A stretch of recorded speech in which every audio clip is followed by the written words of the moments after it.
Vá de resumos.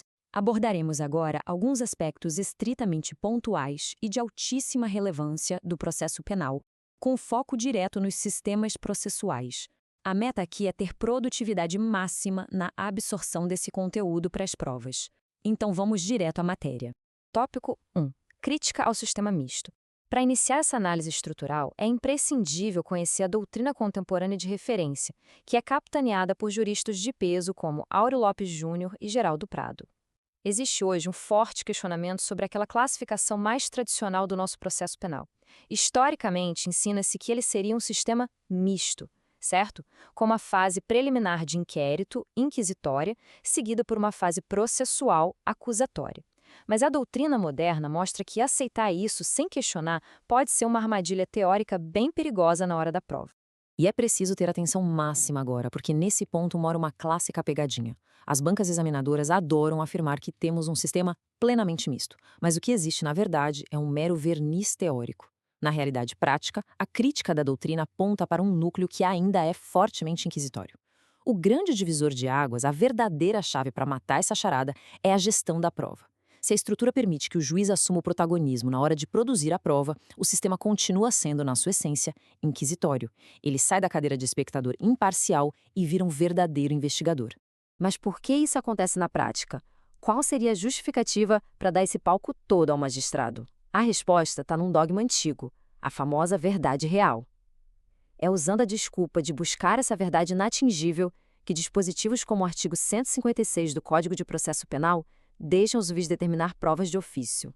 O grande problema e o motivo de todo candidato precisar ter cautela extrema com isso é que essa postura cria um magistrado apaixonado pelo resultado da sua própria investigação. Ao correr atrás da prova ativamente, a imparcialidade vai por água abaixo e surge um risco gigante de se tratar o réu como culpado muito antes do fim do julgamento. Avançando para o tópico 2, pilares do sistema acusatório.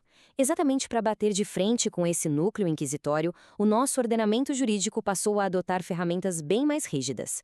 Hoje, o modelo acusatório é reforçado com todas as letras pelo artigo 3º-A do CPP e, claro, pela própria Constituição Federal. Esse sistema acusatório se sustenta em bases muito sólidas.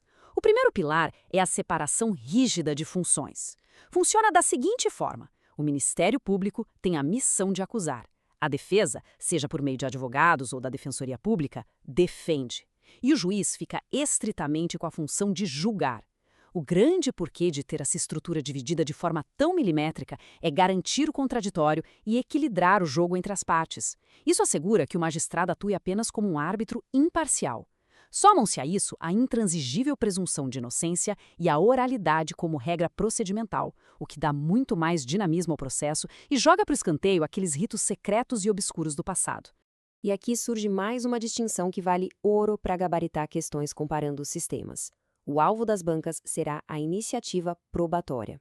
No modelo inquisitivo, o juiz investiga ativamente e, na nossa história, a simples confissão do réu já chegou a ser considerada suficiente para fechar uma condenação. Já no modelo acusatório, o contraste é total. A iniciativa de produzir a prova cai inteiramente no colo das partes. É absolutamente proibido que o juiz substitua o órgão de acusação na hora de reunir essas provas. O juiz simplesmente não faz o trabalho do Ministério Público. Chegamos ao tópico 3, proteção internacional e imparcialidade. O processo penal brasileiro não vive isolado numa bolha. O entendimento atual cobra muito a leitura da Convenção Americana sobre Direitos Humanos, o famosíssimo Pacto de São José da Costa Rica, que o Brasil assinou e que traz diretrizes que não podem ser ignoradas. A grande virada de chave, o paradigma moderno, se resume num conceito central. No sistema acusatório, quem senta no banco dos réus é um sujeito de direito, dotado de garantias e de voz. Já os sistemas inquisitivos, que dão brecha para o juiz iniciar processos de ofício ou juntar as funções de investigar e julgar numa mesma pessoa, tratam o indivíduo como um simples objeto para ser dissecado pelo Estado. Isso é totalmente incompatível com a proteção moderna dos direitos humanos. E para não errar na hora da prova, é preciso memorizar a regra de ouro sobre essa proteção internacional, focada na imparcialidade absoluta. E não é um conceito filosófico solto no ar, não. Tem uma métrica bem prática. A imparcialidade só existe de verdade, de forma absoluta, quando o juiz tem zero envolvimento na fase de colher as provas. qualquer contaminaçãozinha investigativa por parte do magistrado já estilhaça esse escudo de proteção. Passando para o tópico 4, pacote anticrime e publicidade. É simplesmente impossível entender o cenário atual do processo penal sem passar pela Lei 13.964 de 2019, o famoso pacote anticrime. O objetivo claro do legislador com essa reforma foi martelar e consolidar definitivamente o sistema acusatório no direito brasileiro, tentando espantar as últimas sombras inquisitórias. O legislador destacou atributos bem específicos para fazer essa consolidação acontecer. O contraditório pleno agora é lido como um requisito indiscutível para dar validade ao processo. E, junto a ele, ganha força a publicidade dos atos processuais. O motivo de toda essa ênfase é muito lógico. A transparência processual é o oposto do sigilo, e sigilo é justamente a marca registrada de processos de matriz autoritária e ditatorial.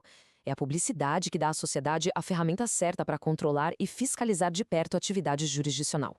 Alerta de pegadinha estrutural fortíssima por parte das bancas.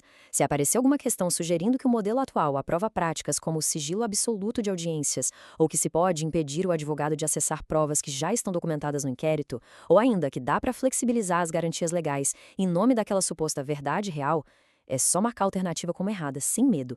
Todos esses conceitos de sigilo e flexibilização são completamente estranhos, verdadeiros alienígenas, no modelo acusatório consolidado a partir da reforma de 2019. E assim chegamos ao tópico 5, o nosso último e decisivo ponto: a vedação da iniciativa judicial na investigação.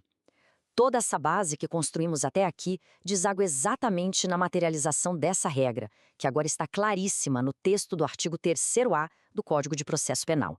O juiz está terminantemente proibido de tomar a iniciativa na fase de investigação.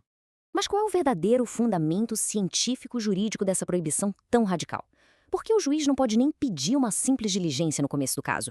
O segredo inteiro se resume a 2 palavras: vieses cognitivos. A ciência comprova que quando uma mente humana procura informações ativamente, ela tem uma tendência brutal de apenas confirmar suas próprias suspeitas iniciais. Então, se o magistrado bota a mão na massa para coletar a prova, ele adquire preconceitos inconscientes, ele se contamina. E isso acaba sendo fatal para a imparcialidade na hora de dar a sentença. O artigo 3º-A serve, no fim das contas, para blindar o cérebro do julgador contra esses vieses. Vamos ancorar isso tudo em um cenário prático para fixar muito bem. Pensemos num caso clássico de crime de furto.